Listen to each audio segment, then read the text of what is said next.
কিন্তু সকলো মানুহৰ মনত ক্ষোভ। 6টা জনগোষ্ঠীক 100 দিনৰ ভিতৰত জনজাতি দিন বুলি কৈ তেওঁলোকে চৰকাৰ কৰিলে। 100 দিন গ'ল, 200 দিন গ'ল, এবছৰ গ'ল, 2 বছৰ গ'ল, 10 বছৰ গ'ল। এতিয়া তেওঁলোকৰ ম্যাদ যাওঁ অৱস্থা। মই লোকসভাত সুধিলোঁ যে কোনদিনা আপোনালোকে 6 জনগোষ্ঠীক আপোনালোকে জনজাতি কৰিব। কৈছে আমি ৰাজ্য চৰকাৰৰ পৰা প্ৰস্তাৱে পোৱা নাই, আমি ক'ৰ পৰা দিম।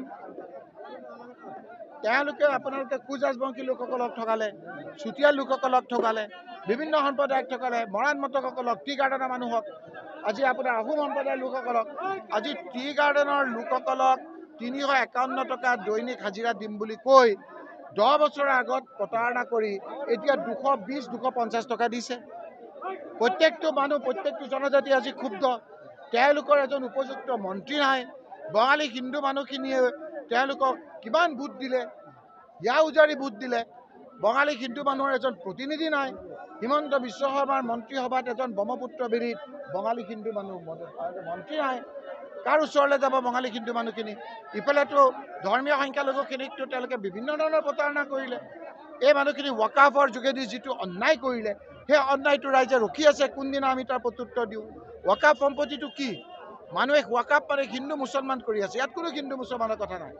ৱাকাফ একান্ত ইছলাম ধৰ্মৰ এটা ধৰ্মীয় ব্যৱস্থা।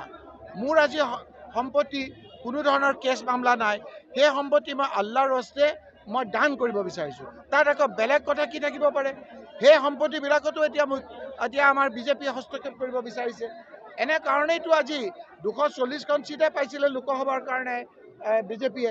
কোনোমতে টালি টোপোলা মাৰি আমাৰ JDU, আমাৰ নাইডু ডাঙৰীয়া আৰু পাছোৱান ডাঙৰীয়াৰ সহযোগতে কৰিছে। আজি JDUৰতো কিছু লোকে ৰিজাইনে দিছে এই কথা বতৰাবিলাকত। এতিয়া কলডুবকৈ কোনোমতে লোকসভাত তেওঁলোকৰ চৰকাৰখন আছে। সেইকাৰণে এতিয়া হিমন্ত বিশ্ব শৰ্মা বুজি পোৱা নাই। বিধায়ক দীপৰঞ্জন শৰ্মাই যোৱাকালি এটা মন্তব্য কৰিছিলে, কংগ্ৰেছৰ যথেষ্ট অপৰাধী আছে, সেইকাৰণে কংগ্ৰেছে অপৰাধীৰ সৃষ্টি কৰিছে, মন্তব্য কৰিছে। কি ক'ব? মই তেওঁলোকে বুজি পায়, আপোনালোকেও বুজি পায়, মোক আকৌ সুধিছে। আপোনালোকে স্পষ্টভাৱে দেখিছে এজন ৰেপিষ্টক কেনেকৈ এৰি দিছে, কেনেকৈ বাপেক আৰু পিতেক তেওঁলোকে ভাবিছিল মই ভয় কৰিম। একেলগে ৰেপ কৰা কেছ আছে, কওক নাই বুলি মই দেখাই দিওঁ। ধৰি পেলাই আকৌ এৰি দিছে ইলেকশ্যনত সহায় কৰিবৰ কাৰণে। এই কিমান দিন তেনেকৈ থাকিব? কিমান দিন তেনেকৈ থাকিব? কওক নাই বুলি তেওঁলোকে ধৰিছিল নে নাই, এৰি দিছিল নে নাই? আপোনালোকেও জানে।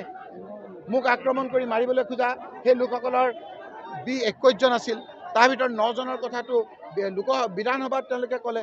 সেইকেইটাতো কিমান গভাইত চুৰ এই লোকসকল আছে। সেই লোকসকলক এইবিলাক তেওঁলোকে বালিত মূৰটো সোমাই ভাবিছে গাটো দেখা নাই। সকলো ৰাইজে গাটো দেখি আছে।